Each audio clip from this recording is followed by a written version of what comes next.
स्वागत है आप सबका हमारे अपने यूट्यूब चैनल सहाय नॉलेज 90 में। दर्शकों, आज हम आप लोगों के समक्ष एक ऐसे वीडियो लेकर आए हैं जिसमें सामान्य संधि की विषय की चर्चा की गई है। और प्रायः संधि एक ऐसा चैप्टर है, एक ऐसा पाठ है पूरे संस्कृत साहित्य के लिए, पूरे संस्कृत जगत के लिए, जो छोटी कक्षा से लेकर के कंपटीशन परीक्षाओं में भी या फिर UPTT CTT आदि की जो भी पात्रता परीक्षाएं हैं उन परीक्षाओं में भी इसका अत्यावश्यक सहयोग होता है। संधि को हम बेहद सरल और सामान्य शब्दों में समझने का कोशिश करेंगे। संधियां होती कितने हैं और संधियों को कैसे जो है सरल शब्दों में पढ़ा जाए, समझा जाए, इन सब चीज़ों पर हम चर्चा भी कर लेते हैं। तो आइए देखते हैं संधि के प्रकार और उसकी परिभाषा।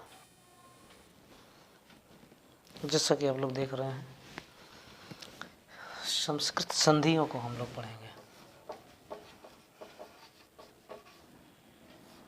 संस्कृत संधि।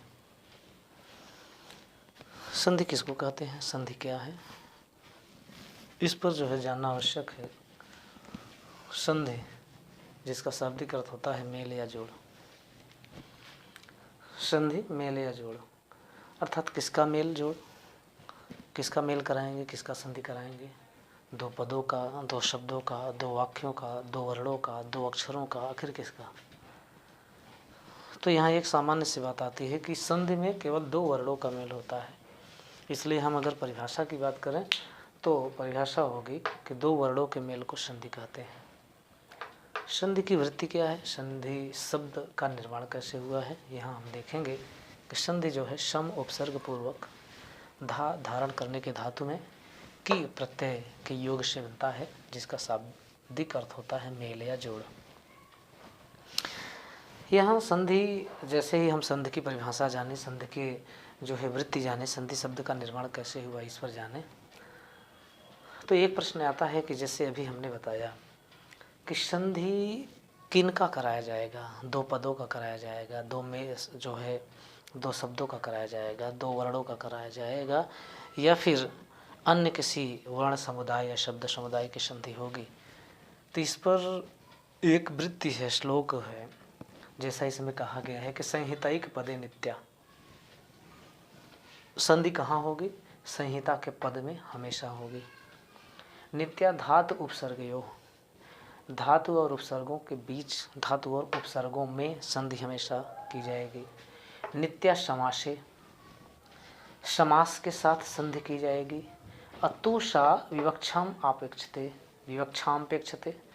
और तो वाक्यों में संधि जो है इच्छा पर निर्भर होती है, अर्थात आपकी विवक्षा पर है। तो जैसे हम इस वाक्य की बात अगर करें तो एक उदाहरण देखते हैं। जैसे रामः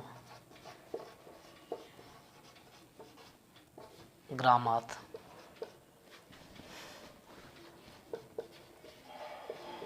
आगच्छत्। अब यह वाक्य अलग अलग पदों से युक्त है, इसमें हमने संधि नहीं किया। ये मेरी इच्छा है, ये विवक्षा है, आपकी इच्छा है संधि करिए अथवा न करिए। यदि हम संधि करते हैं तो क्या होगा, रामः ग्रामातागच्छति। हम इस पूरे शब्द समुदाय में दो पदों में हमने संधि कर दिया। अब यहाँ संहिता के पद अगर हों तो वहाँ संधि हमेशा की जाएगी। धातु और उपसर्ग के पद हों या शब्द हों, धातु और उपसर्गों में संधि हमेशा होगी। समासों में संधि हमेशा की जाएगी, किंतु वाक्यों में, यदि वाक्य है तो वाक्य में आपकी इच्छा पर निर्भर करता है, आप संधि करें चाहे न करें। यहाँ तक समझ में आ गया होगा। अब हम आगे बात करते हैं कि संधि के प्रकार क्या हैं। जनरली, सामान्यतः संधि को हम कितने भागों में बांट सकते हैं या संधियों के कितने भाग हैं।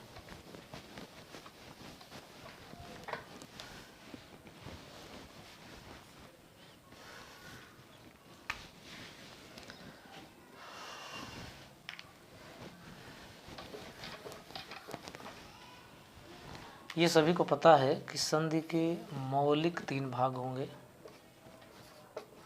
मुख्य रूप से स्वर संधि,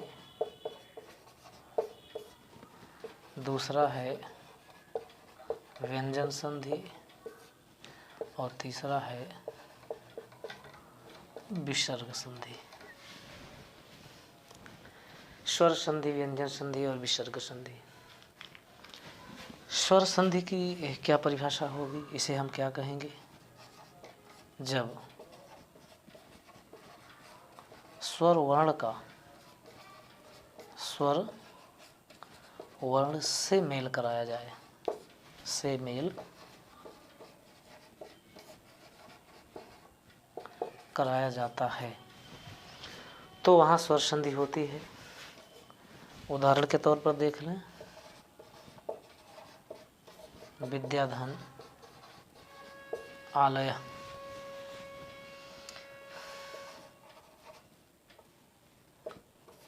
द से आ निकल आया, आ प्लस आ और लय दिया हुआ है। अब इन 2 अक्षरों को, 2 वर्णों को हम संधि कराएंगे और वे 2 वर्ण, ये पूर्ववर्ती वर्ण भी स्वर है और परवर्ती वर्ण भी स्वर है। तो अर्थात स्वर संधि में जो भी संधि कार्य होंगे वो स्वर वर्णों के साथ ही संधि कार्य किए जाएंगे। ये सामान्य उदाहरण की बात हो रही है। बात हम व्यंजन वर्णों की करते हैं। व्यंजन वर्ण अर्थात व्यंजन संधि, जब व्यंजन वर्ण का किसी स्वर या व्यंजन वर्ण से मेल कराया जाता है। जब किसी स्वर वर्ण का जब किसी व्यंजन वर्ण का किसी स्वर अथवा व्यंजन वर्ण से मेल कराया जाता है तो स्वर संधि होती है। जैसे जगत धन ईशा, पहले पद के अंतिम अक्षर जो है ये क्या है? मूल व्यंजन है, ये पूर्णतः व्यंजन है। इस पूर्ववर्ती व्यंजन वर्ण का परवर्ती स्वर वर्ण से मेल होगा। अर्थात यहाँ जो है व्यंजन वर्ण के बाद स्वर वर्ण की आवृत्ति हुई है, तो जब व्यंजन का स्वर वर्ण से मेल होता है तो व्यंजन संधि होती है। किंतु एक चीज़ यह निश्चित रहना चाहिए और इसमें अवश्य ध्यान देना चाहिए कि पूर्व पद का जो वर्ण होगा वह अनिवार्य रूप से व्यंजन वर्ण होना चाहिए। उसके बाद में स्वर या व्यंजन कोई भी आए, संधि कार्य हो जाएगा। हम आगे विसर्ग संधि की चर्चा करते हैं।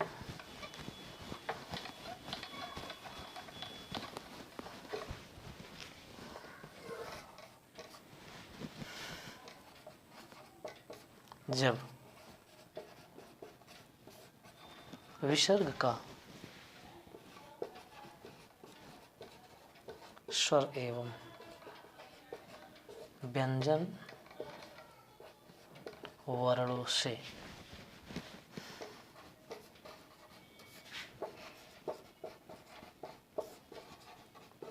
मेल कराया जाता है तो विसर्ग संधि कही जाती है। उदाहरण के लिए क धन अपि, कह के पूर्व में विसर्ग है और विसर्ग के बाद में आने वाला वर्ण जो है स्वर है। इसी तरह से कोई ऐसे वर्ण होंगे जो बाद में आने वाले वर्ण व्यंजन होंगे, स्वर न होंगे। जब विसर्ग के बाद स्वर और व्यंजन वर्ण का मेल कराया जाएगा तो वहाँ जो है विसर्ग संधि होगी और विसर्ग संधि ही कही जाएगी। आइए हम देखते हैं संधि को जो है कैसे, कहाँ पे कराया जाएगा, संधि कार्य कहाँ होगा, किन पदों में होगा, किन अक्षरों में होगा। सबसे पहले संधि करते समय हम किन्हीं भी संधि युक्त पदों को अपनी सुविधानुसार दो भागों में बांट लेते हैं। उदाहरण के लिए विद्यालय, विद्यालय एक पद है। ऐसे ही कोई भी संधि युक्त पद आएगा और उन पदों को हम दो भागों में विभाजित करते हैं, अर्थात जब विच्छेद करेंगे, जोड़ने की प्रक्रिया संधि कही जाएगी और उसे अलग करने की प्रक्रिया विच्छेद कही जाती है। जैसा कि समास में भी आपस में पदों को मिलाने की प्रक्रिया को समास कहा जाता है और उन्हें अलग अलग करने की प्रक्रिया जो है विग्रह कहा जाएगा। तो संधि, जब हम इन पदों का विच्छेद, संधि हुई पदों का जो है विच्छेद करेंगे, तो ये दो पद से बनता है विद्याधन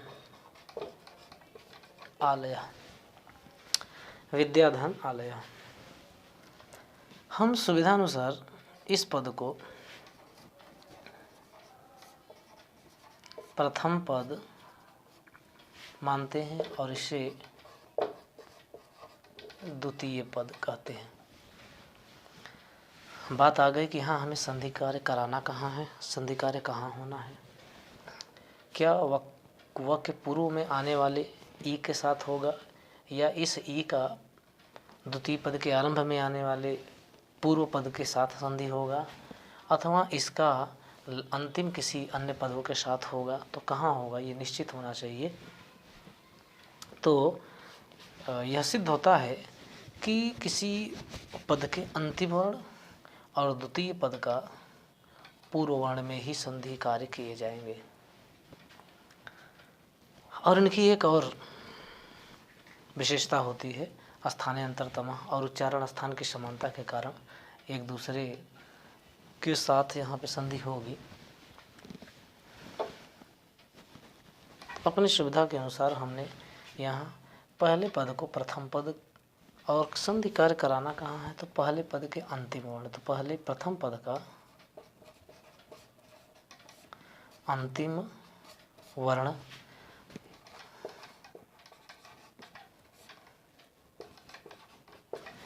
क्योंकि इस द्य में से आ जुड़ा हुआ है, तो द्य से आ अलग करेंगे तो ये बन जाएगा प्रथम पद का अंतिम वर्ण। तो प्रथम पद का अंतिम वर्ण अर्थात आ, पुनः द्वितीय पद का प्रथम वर्ण, द्वितीय पद का प्रथम वर्ण अर्थात ये दूसरे पद का पहला वर्ण जो होगा उनके साथ, अर्थात इसके साथ आ लय। हमें संधि कार्य किनमें कराना है, इनमें और इनमें, क्योंकि यह दीर्घ स्वर संधि का उदाहरण है। इसलिए यह दीर्घ स्वर संधि का नियम कहता है कि प्रथम पद के अंतिम वर्ण के बाद या पदांत अक के बाद उसी का समानार्थी वर्ण आ जाए तो हम दोनों वर्णों को मेल करके दीर्घ कर देते हैं। अर्थात यहाँ ह्रस्व अ है या यहाँ ह्रस्व अ है तो भी दीर्घ होगा, यहाँ दीर्घ आ है अथवा बाद में दीर्घ आ है तो भी दीर्घ वर्ण हो जाएगा। तो इस और इस दोनों वर्णों को मिलाकर दीर्घ एकादेश हो जाएगा, अर्थात इन दोनों वर्णों के स्थान पर केवल एक वर्ण आदेशित होगा। इसका और इसका अस्तित्व खत्म हो गया। पुनः हम इन वर्णों को ऐसे ही उतार लेंगे विद्या, और यहाँ केवल लयः बचा है इस तरह से। अब पदों को एक दूसरे से जोड़ना है तो एक सूत्र आता है अचहीनम व्यंजनम परेण संयुज्यते। अचहीनम व्यंजनम परेण संयोज्यते। अच से हीन व्यंजन को बाद वाले, अच से हीन स्वर को व्यंजन को बाद वाले पद से, बाद वाले उससे जोड़ देते हैं। अच से हीन व्यंजन को बाद वाले वर्ण से जोड़ देते हैं। तो ये विद्या क्या है, दकार जो है यहाँ पर जो दिया हुआ है पहले पद का अंतिम वर्ण के रूप में, अब यह द्या बचा हुआ है। तो इस क्योंकि यह द्या अचहीन है, इसमें स्वर का जुड़ाव नहीं है, इसलिए बाद वाले वर्ण अर्थात बाद वाले पढ़ पर आने वाले स्वर वर्ण से इसको हम जोड़ देते हैं। तो ये क्या बन जाएगा, जो है इसको इसमें जोड़ेंगे तो ये बनेगा विद्या लय है, यहाँ लिखा हुआ है विद्यालय। जो यहाँ पद हमको मिला था शुरू में वही यहाँ पद सिद्ध हो जाता है, और ये है इति सिद्धम जो भी। तो दोस्तों हमने ये देखा, ये जाना है कि संधि कहते किसको हैं, संधि की वृत्ति क्या है, संधि किन पदों से किन शब्दों से मिलकर बनता है, संधि का अर्थ क्या होता है, तात्पर्य क्या होता है, मेल या जोड़। वो मेल और जोड़ हम कहाँ कराएंगे, मेल और जोड़ किनका होगा, पदों का, वर्णों का, शब्दों का, वाक्यों का किनका करेंगे। तो उसके लिए एक वृत्ति आ गई थी, सूत्र हमने लिखा था कि संहितैक पदे नित्या नित्या धातु उपसर्गयोः अनित्या समासे वाक्ये तु सा विवक्षाम पेक्षते। तो वाक्य में आपकी विवक्षा कार्य करती है, आपकी इच्छा पर निर्भर करता है कि आप वाक्यों में संधि करें अथवा ना करें, लेकिन पदों में संधि होना आवश्यक है। तो आपने देखा कि पद में, धातु और उपसर्ग में एवं समासों में संधि निश्चित रूप से की जाती है, लेकिन वाक्यों में आपकी इच्छा और विवक्षा पर निर्भर करता है। आइए अब हम आगे बढ़ते हैं। उन सभी संधि के प्रकारों में से पहली संधि जो स्वर संधि के नाम से प्रचलित है, जिसे स्वर संधि कहा जाता है, जिसकी परिभाषा हमने बताया था, जब स्वर वर्ण का स्वर वर्ण से मेल कराया जाए तो स्वर संधि होती है। अब उन स्वर संधि की हम संख्या देख लेते हैं और स्वर संधि के प्रकार की बात कर लेते हैं। तो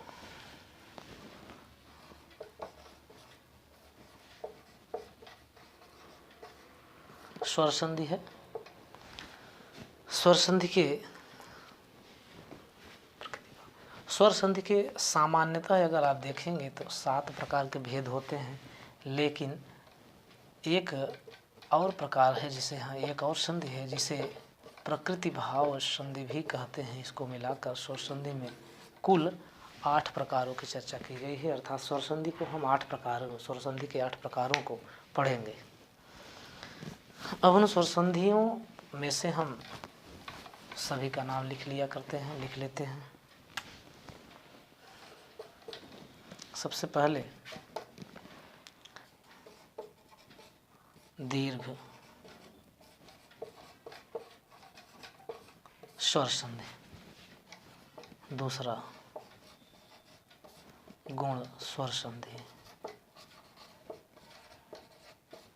रिद्धि स्वर संधि, यण स्वर संधि,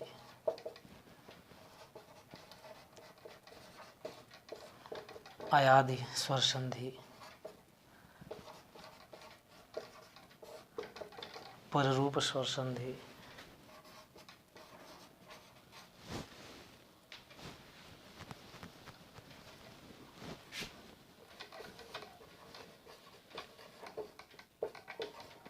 पूर्व रूप स्वर संधि, और 8वां है प्रकृति भाव। सामान्यतः छोटे कंपटीशन या छोटी परीक्षाओं के लिए स्वर संधि में अक्सर पूछा जाने वाला, कभी कभी क्योंकि प्रकृति भाव जो है आपका दीर्घ संधि से कुछ मिलता जुलता होता है, लेकिन उसमें भी कुछ अंतर है, और क्या है कैसे है वो बताया जाएगा। अक्सर पूछा जाता है तो यण संधि से, अयाद संधि से कभी कभी फंसाने के लिए पररूप संधि का पूछ लेगा या पूर्व रूप का पूछ लेगा।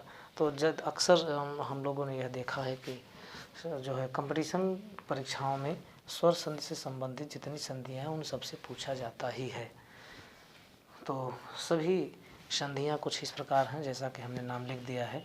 अब हम चर्चा करेंगे पहले जो है संधि की, जिसे दीर्घ स्वर संधि कहते हैं। और वह दीर्घ स्वर संधि,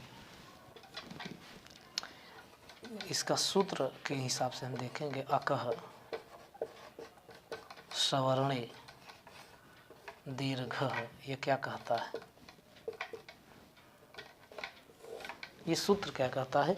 इसी सूत्र से हम परिभाषा बनाएंगे, इसी सूत्र से परिभाषा बनानी भी चाहिए, क्योंकि सूत्र यदि आपको कंठस्थ हैं और उसके जो है परिभाषा और नियम पता हैं, तो आप बहुत ही आराम से हिंदी में उसकी परिभाषा आप बना सकते हैं।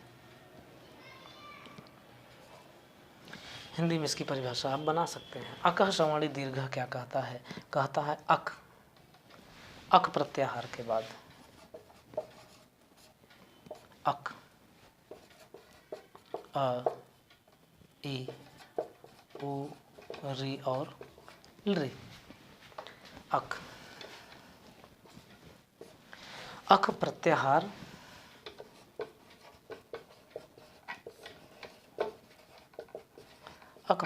के बाद अकह अर्थात अक प्रत्याहार के बाद सवर्णे माने इन्हीं अक प्रत्याहारों में से यदि अ आया है तो अ का ह्रस्व रूप भी आ सकता है और दीर्घ रूप भी आ सकता है। तो अक प्रत्याहार के बाद सवर्णे,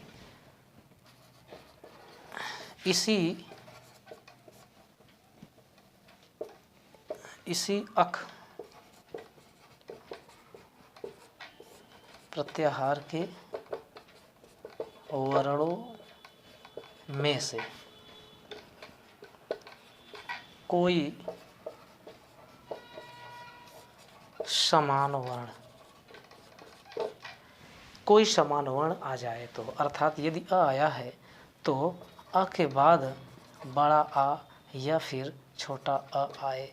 यदि दीर्घ अ पहले है तो बाद में दीर्घ आ अथवा ह्रस्व अ आ जाए।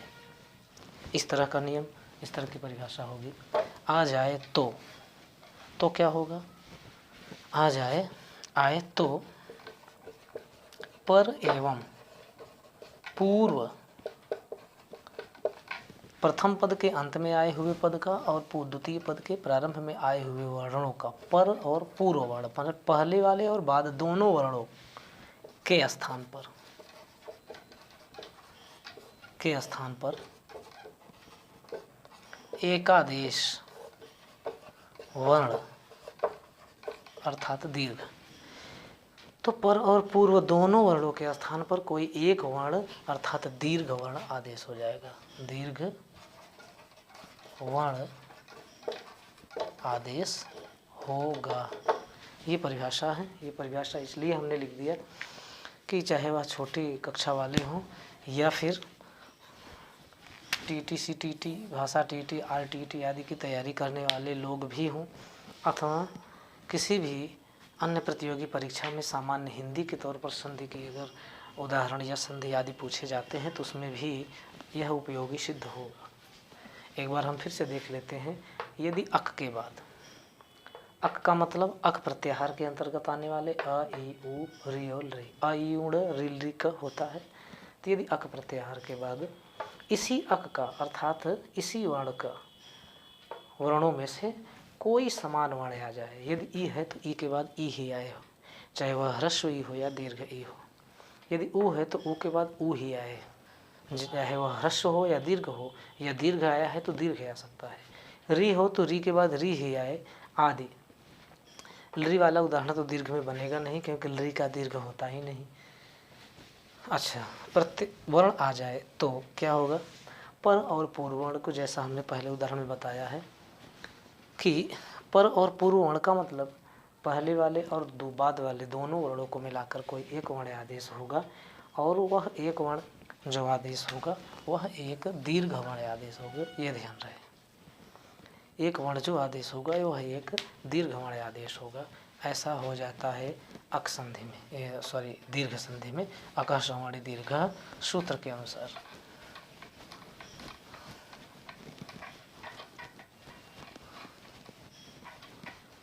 आइए उदाहरण हम देख लेते हैं। जैसे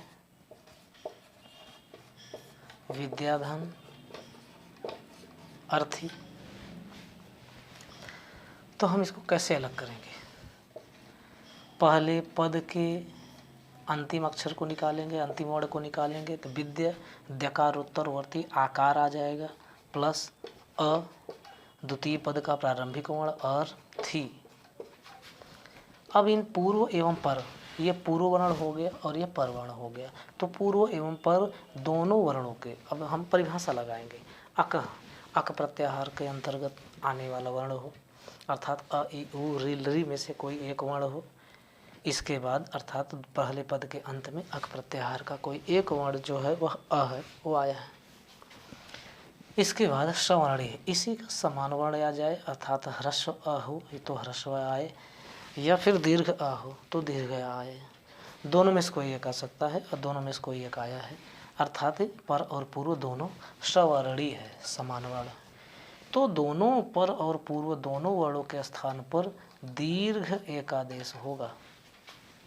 दीर्घ एकादेश अर्थात दीर्घ करके किसी केवल इन्हीं का दीर्घ वर्ण, ऐसा नहीं कि दीर्घ किसी अन्य वर्णों का, बल्कि इन्हीं का दीर्घ वर्ण एक आदेश हो जाएगा और इसका अस्तित्व खत्म हो जाएगा। जो पहले यहाँ है इसका अस्तित्व समाप्त होकर पुनः एक नए वर्ण आदेशित वर्ण जो है वह आदेशित वर्ण इन स्थानीय वर्णों का आदेशित वर्ण स्थान ग्रहण कर लिया। पुनः ऊपर बचे हुए वर्णों को हम ऐसे ही उतार लेंगे और आपको बताए हैं कि अचहीनम व्यंजनम परेण संयुज्यते, अच से हीन व्यंजन यदि है तो बाद वाले स्वर से हम बाद वाले वर्ण से जोड़ देते हैं, तो इसको हम इसमें जोड़ देंगे और ये बन जाएगा विद्या। ये क्योंकि अर्थी है तो विद्यार्थी, विद्यार्थी। ये एक सामान्य उदाहरण हो गया। अब हम इसकी परिभाषा का एक दूसरा ट्रिक दे देते हैं जिसमें आप सब लोग आराम से इसे देख सकेंगे और याद भी कर सकेंगे। अ या आ के बाद क्या आए, अ अथवा आया है तो क्या हो जाएगा, दीर्घ एक अ होगा। फिर पुनः के बाद क्या आए, कहने का मतलब इसके बाद चाहे ये आए या इसके बाद चाहे ए आए, यदि आ के बाद आया आए या आ के बाद आया आए तो भी दोनों वर्णों के स्थान पर एक वर्ण आदेशित होगा और वह दीर्घ आ होगा। इसी तरह से यहाँ दीर्घ ई होगा और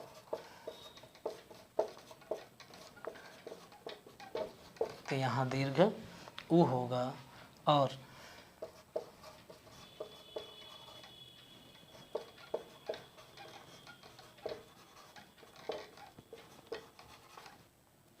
रे, क्योंकि लृ वाले का उदाहरण इसमें नहीं बनेगा, लृ का दीर्घ होता ही नहीं, इसलिए उस पर चर्चा फिर कभी होगी क्यों कैसे।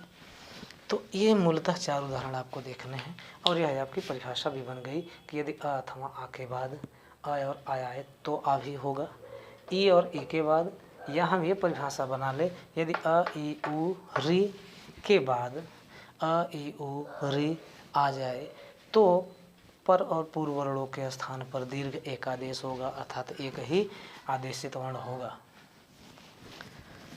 तो जैसा कि आज हमने इस पर देखा, अब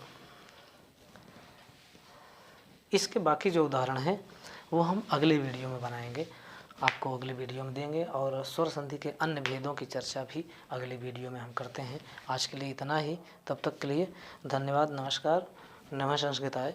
इसके साथ साथ आप सब दर्शकों से यह चीज़ अवश्य करना चाहेंगे कि हमारे मनोबल को बढ़ाने के लिए आप अधिक से अधिक हमारे वीडियो को लाइक, सब्सक्राइब और शेयर अवश्य करें। साथ ही कमेंट बॉक्स में कमेंट भी करते रहें कि यह वीडियो आपको कैसे लगा। यदि किसी को किसी प्रकार की असुविधा होती है आप कमेंट बॉक्स में जाकर के कर सकते हैं, कमेंट करके पूछ सकते हैं, लेकिन 9794078184 हमारे इस नंबर पर आप फ़ोन करके संपर्क भी कर सकते हैं। किसी भी समस्या का समाधान आपका जो है किया जा सकता है। लाइक, सब्सक्राइब और शेयर करना बिल्कुल ना भूलें।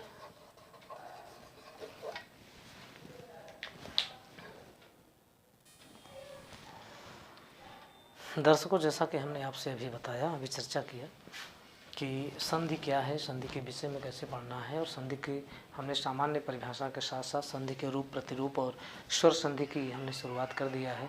तो स्वर संधि में दीर्घ स्वर संधि, जो स्वर संधि की पहली संधि है, उस पर हमने सामान्य परिभाषा और उसके सूत्रों के हिसाब से समझाने का प्रयास किया है। मैं उम्मीद करता हूँ वीडियो अच्छा लगा होगा। लाइक, सब्सक्राइब और शेयर अवश्य करें। धन्यवाद।